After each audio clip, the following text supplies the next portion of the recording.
루카가 전한 거룩한 복음입니다. 주님 영광 받으소서. 예수님께서 예루살렘으로 가시는 길에 사마리아와 갈릴레아 사이를 지나가시게 되었다. 그분께서 어떤 마을에 들어가시는데 나병 환자 10사람이 그분께 마주왔다. 그들은 멀찍이 서서 소리를 높여 말하였다. 예수님 스승님, 저희에게 자비를 베풀어 주십시오.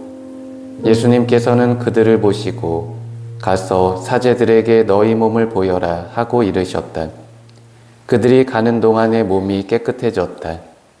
그들 가운데 한 사람은 병이 나은 것을 보고 큰 소리로 하느님을 찬양하며 돌아와 예수님의 발 앞에 엎드려 감사를 드렸다. 그는 사마리아 사람이었다. 그러자 예수님께서 말씀하셨다. 10사람이 깨끗해지지 않았느냐? 그런데 9은 어디에 있느냐? 이 외국인 말고는 아무도 하느님께 영광을 드리러 돌아오지 않았단 말이냐? 이어서 그에게 이르셨다. 일어나 가거라. 내 믿음이 너를 구원하였다.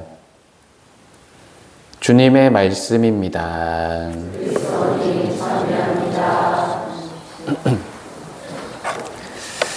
참 예수님.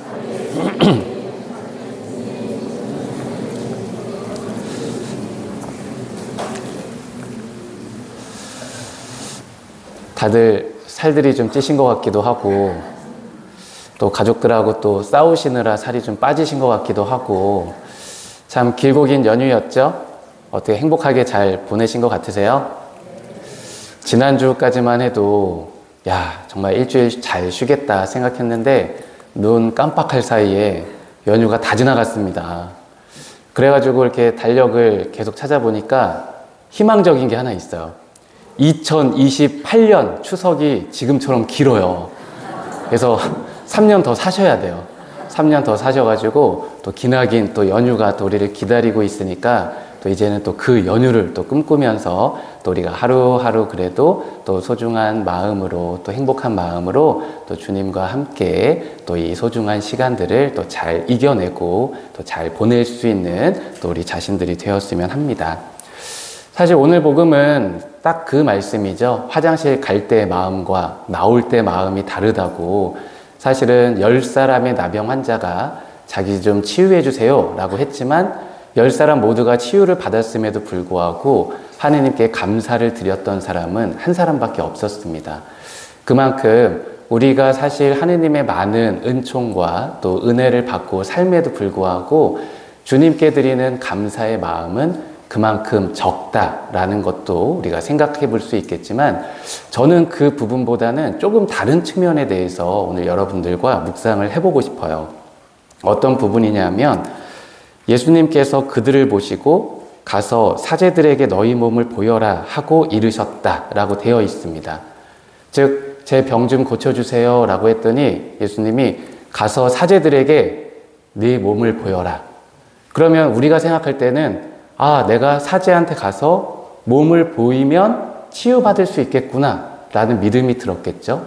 우리가 병원을 가도 마찬가지죠. 의사 선생님이 이 약 드시면 괜찮아지실 거예요 라고 하면 그 약을 먹으면 내가 나을 수 있겠구나 라는 희망과 믿음을 갖습니다. 그런데 참 신기한 게 뭐냐면 그들이 가는 동안에 몸이 깨끗해졌다라고 오늘 복음은 기록하고 있어요. 그러니까 예수님이 가서 사제들에게 내 몸을 보여라 라고 하셨지만 그래서 그들이 사제들을 향해서 달려가고 있었겠죠. 근데 그들이 아직 사제를 만나지도 않았고 그들에게 몸을 보여주지도 않았어요. 즉 예수님이 전해주셨던 책임과 역할을 아직 하지 않았음에도 불구하고 그들은 치유라는 은총을 받습니다. 이것은 어떤 의미일까 생각을 해보면 사실 우리가 신앙인으로서 해야 하는 역할과 책임들이 많이 있어요. 그죠? 사랑도 해야 되고 용서도 해야 되고 미사도 참여해야 되고 성사도 봐야 되고 희생도 해야 되고 봉사도 해야 되고 정말 많은 신앙인으로서의 역할과 책임 하느님이 주신 것들이 있는데 그것을 우리가 다 실행했기 때문에 하느님의 사랑을 받는 것이 아니라 내가 그것을 제대로 실행하지 못하는 그 순간까지도 하느님은 우리를 사랑하고 계시다. 우리의 아픔을 함께 해주고 계시고 우리와 언제나 우리의 마음을 나누고 계시다. 즉 내가 열심히 신앙생활에서 구원을 받는 것이 아니라 항상 부족하고 잘못하고 유혹에 빠짐에도 불구하고 항상 하느님께서는 우리를 구원이라는 가장 큰 선물로 이미 이끌어주고 계시다. 그만큼 하느님의 사랑이 얼마나 크고 하느님의 사랑이 얼마나 위대한지를 사실은 보여주고 있는 복음이 오늘 이 복음의 말씀이라고 할 수가 있다는 것이죠.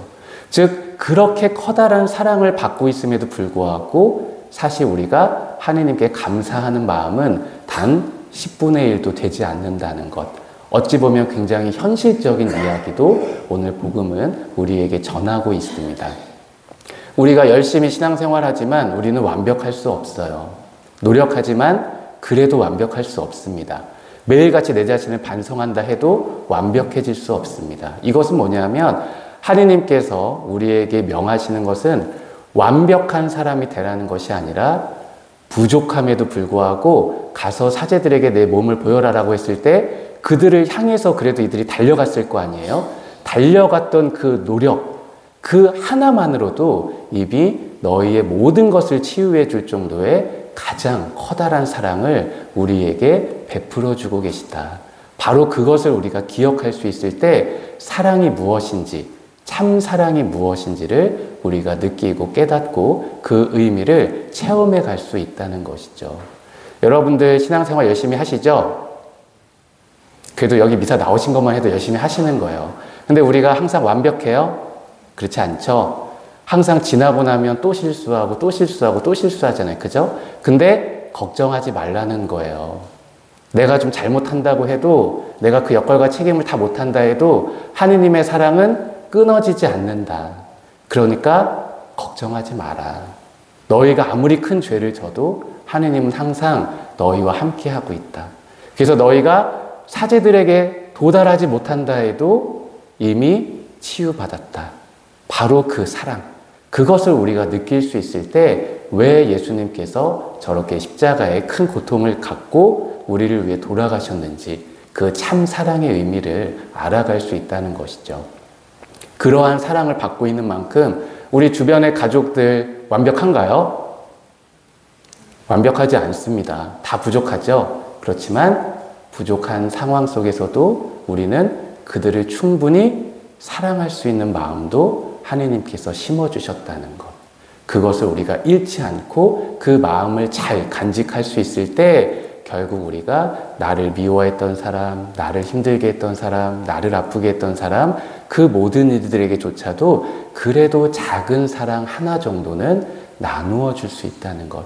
그래서 하느님께서 원하시는 것은 완벽하고 아름다운 것이 아니라 부족하고 하지만 그 안에서 작은 것 하나라도 나누기 위해 노력하는 우리의 그 노력이 바로 하느님을 가장 기쁘게 할 수 있다는 것.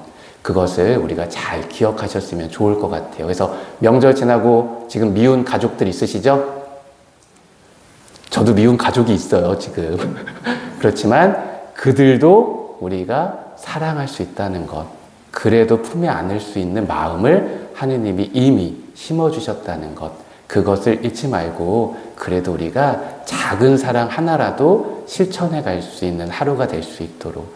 그래서 그 작은 사랑이 쌓이고 쌓이고 쌓였을 때 우리 인생에 있어서 가장 큰 사랑을 가지고 하느님을 만날 수 있다는 것.